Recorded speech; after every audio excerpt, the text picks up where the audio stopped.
नमस्कार, पीके stories channel पर आपका स्वागत है। आज की मोटिवेशनल कहानी का नाम है रास्ते का पत्थर। तो चलिए कहानी शुरू करते हैं।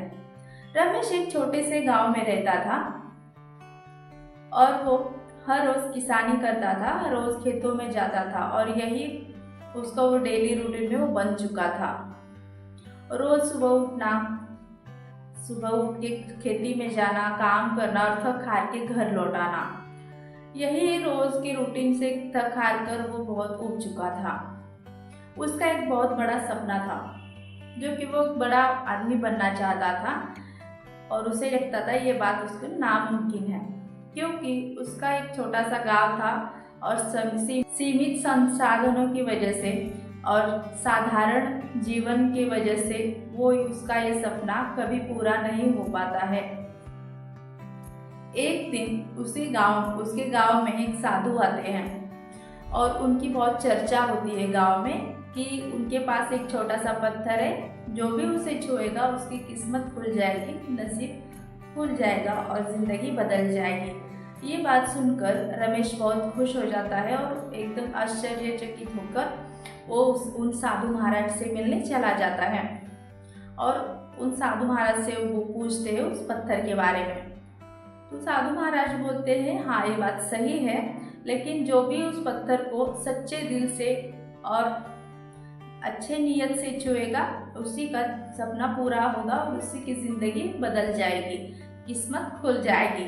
तो ये बात सुनकर रमेश वो पत्थर अपने घर लेके जाता है और हर रोज़ उसे वो अपने साथ ही रखता है और खेतों में दोगुनी ताकत से काम शुरू करता है, बहुत मेहनत करता है और हर रोज़ यही बात करता है कि अब से मेरी बहुत जल्दी मेरी किस्मत खुलने वाली है, मेरी ज़िंदगी बदलने वाली है बहुत जल्द।